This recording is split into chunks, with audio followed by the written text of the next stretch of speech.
There was a time when backyard gardens were not decorative hobbies, but lifelines. Long before supermarkets standardized produce into uniform shapes and predictable flavors, families grew vegetables that were deeply tied to region, climate, and tradition. Many of these crops have quietly disappeared from modern grocery shelves. In this tasting history journey, we begin with 15 lost vegetables your grandparents once grew that we desperately need again. The first is the humble salsify, often called the oyster plant because of its delicate, seafood-like flavor. In the late 19th and early 20th centuries, it was a staple in American kitchen gardens. Its long, pale roots were peeled, boiled, and creamed into comforting winter dishes. Today, few people recognize it, yet its resilience in cold soil made it invaluable. Next is scorzonera, a close cousin of salsify with darker skin and a sweeter, nuttier taste. It thrived in home plots because it stored well underground through frost. Families relied on it when her crops failed. Ground cherries were once common in rural gardens. Wrapped in papery husks, these small golden fruits tasted like a blend of pineapple and tomato. They were turned into pies and preserves. Commercial farming favored sturdier fruits, and ground cherries slowly vanished from mainstream markets. The good King Henry plant, sometimes called poor man's asparagus, was another forgotten green. Its tender shoots and spinach-like leaves were harvested in early spring. Hardy and perennial, it returned year after year with minimal care. Sea kale, grown in sandy soils along coastal regions, was blanched under clay pots to produce tender white stalks. Victorian gardeners prized it, but it fell out of favor as imported vegetables became more accessible. Skirret, a sweet root vegetable cultivated since colonial times, tasted like a blend of carrot and parsnip. Though slightly fibrous, it offered dependable yields. Industrial agriculture preferred uniform carrots, pushing skirret aside. The American groundnut, a native vine producing protein-rich tubers, once supported indigenous communities and early settlers. Nutty and nourishing, it thrived without chemical inputs. Modern monoculture farming ignored it.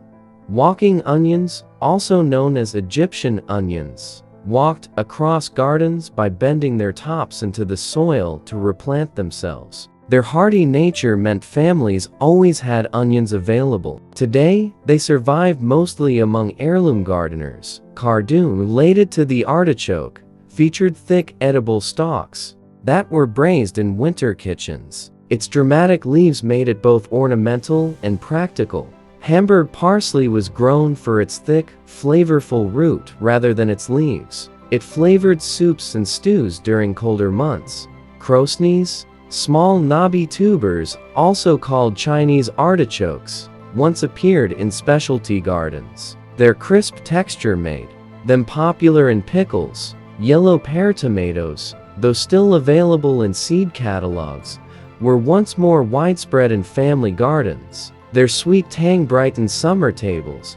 Mangelwurzel, a large beet variety grown for both livestock and human consumption, symbolized self-sufficiency. Families wasted nothing. Sorrel, with its lemony bite, flavored soups and sauces. Hardy and perennial, it reappeared every spring. Finally, auroch, sometimes called mountain spinach, offered colorful leaves ranging from green to deep purple. It thrived in poor soil and intense heat. These vegetables were not trendy superfoods. They were practical, flavorful, and deeply connected to seasonal rhythms. Their disappearance reflects the rise of uniform grocery supply chains and the decline of backyard self-reliance. Yet in a world facing climate uncertainty and nutritional concerns, these forgotten crops offer resilience, biodiversity, and taste diversity. Reclaiming them is not just nostalgia, it is wisdom from generations who understood that variety in the garden meant security at the table. By exploring these lost vegetables, we reconnect with agricultural heritage and rediscover flavors that deserve a place in modern kitchens once again. If you walked through your great-grandparents' garden in the early 1900s, you would have seen a completely different landscape than today's raised beds filled with hybrid tomatoes and uniform peppers. Their gardens were practical ecosystems, built for flavor, storage, and survival. Many of the vegetables they relied on have quietly disappeared, replaced by high-yield, commercial varieties. Yet these lost crops may hold the key to a more resilient future. One forgotten favorite was the purple potted pea. Unlike modern green snap peas bred for shipping durability, these heirloom peas grew in vibrant violet pods that were as ornamental as they were edible. Families planted them along fences where they fixed nitrogen into the soil and provided sweet, tender peas. For soups and stews, another staple was the white icicle radish. Long and tapered like a carrot, it offered a crisp texture with a milder bite than modern round radishes. It matured quickly in cool weather, making it an early spring essential. The Turkish orange eggplant once flourished in home plots. Smaller and sweeter than many supermarket varieties, it was perfect for stuffing or roasting whole. Its thin skin meant it didn't ship well, which ultimately limited its commercial success. Your grandparents may also have grown lovage, a towering herb with a strong celery flavor. Before celery became cheap and widely distributed, lovage flavored broths and sauces. It returned year after year with minimal effort. The winter density lettuce was prized for its ability to withstand frost. Compact and crisp, it bridged the gap between leaf lettuce and romaine. It thrived when other greens withered. Another overlooked vegetable was the rat-tail radish. Instead of eating the root, gardeners harvested its spicy seed pods. It was efficient and unusual, offering multiple harvests from one plant. The early Jersey Wakefield cabbage dominated 19th century gardens. Conical in shape and quick to mature, it was ideal for small plots and perfect for sauerkraut. Buttercup squash, with its dark green skin and sweet orange flesh, stored well through harsh winters. Unlike modern watery squashes, its dense texture made it ideal for roasting and pies. Parsnips were once sweeter and more central to winter cooking than carrots. Frost enhanced their sugar content, making them a cold weather treasure. The marblehead mammoth cabbage could grow to enormous sizes, feeding large families from a single harvest. It symbolized abundance in difficult times. Scarlet runner beans served dual purposes: edible beans and brilliant red flowers that attracted pollinators. The golden self-blanching celery required less labor than older celery types, making it popular before refrigeration. Turnip greens were valued as much as the root itself. Entire meals were built around their peppery leaves. Finally, the Chioggia beet, with its candy-striped interior, added color to otherwise simple plates. These vegetables disappeared not because they lacked value, but because they lacked uniformity and shipping durability. In today's climate-conscious world, their hardiness and diversity may be exactly what we need again. Lost vegetables are more than forgotten flavors. They are stories of adaptation. During the Great Depression and both World Wars, Victory Gardens supplied families with crops chosen for reliability, not appearance. Many of those varieties are rare today. The 7-top turnip was grown almost exclusively for its leafy greens. It thrived in poor soil and produced continuously.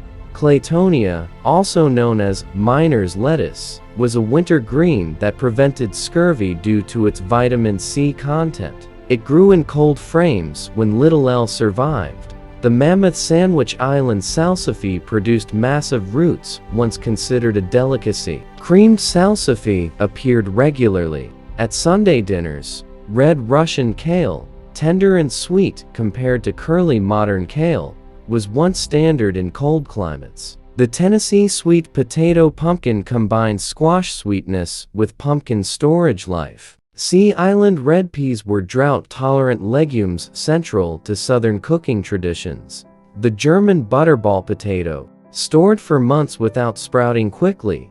Hopness, or American groundnut, provided protein-rich tubers along riverbanks. The bronze arrowhead lettuce added color and nutrients to salads. The long pie pumpkin, shaped almost like a giant zucchini, was easier to store in cellar shelves. Black Spanish radish, large and pungent, was valued for medicinal qualities. The lazy wife greasy bean earned its name because it required little stringing before cooking. The green glaze collard resisted cabbage worms thanks to its glossy leaves. Finally, the yellow of Paris pumpkin was prized for its deep flavor and long storage. Each of these crops reflected regional knowledge. They were selected by families saving seeds year after year. When hybridization and mass agriculture shifted priorities, many heirlooms were left behind. Reviving them means restoring both biodiversity and culinary heritage. In many ways, modern supermarkets narrowed our definition of what vegetables should look like. Perfect symmetry replaced flavor complexity, yet older varieties often carried deeper taste and better adaptability. The cowhorn okra grew long and curved, thriving in southern heat waves. The purple Vienna kohlrabi offered tender flesh and vibrant color. The white egg turnip matured quickly and resisted bolting. The rouge vif des Tempes pumpkin, sometimes called the Cinderella pumpkin, was once common in American gardens. The red speckled lettuce added bitterness that balanced rich dishes. The sugar parsnip developed extraordinary sweetness after frost. The lemon cucumber, round and yellow, delivered mild flavor without bitterness. The dwarf gray sugar pea thrived in small plots. The golden midget watermelon ripened early in short growing seasons. The Boston marrow squash was once considered the finest pie squash in America. The perennial tree collard could live for years, offering constant harvest. The moon and stars watermelon dazzled with speckled skin. The early wonder beet matured quickly in cool soil. The mammoth red rock cabbage was ideal for fermentation. The silver queen corn preceded modern super sweet hybrids with richer corn flavor. These vegetables disappeared gradually as seed companies consolidated offerings. Reintroducing them could diversify diets and support small-scale growers.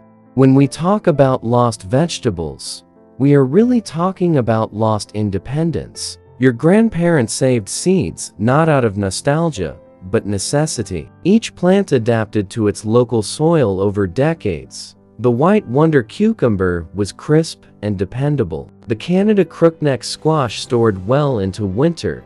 The bloody butcher corn matured in just 90 days. The purple top white globe turnip fed both families and livestock. The Long Island cheese pumpkin once dominated northeastern farms. The fish pepper, variegated and spicy, flavored Chesapeake seafood dishes. The yellow globe onion stored for months without refrigeration. The green nutmeg melon was fragrant and resilient. The mammoth gray striped sunflower produced edible seeds in abundance.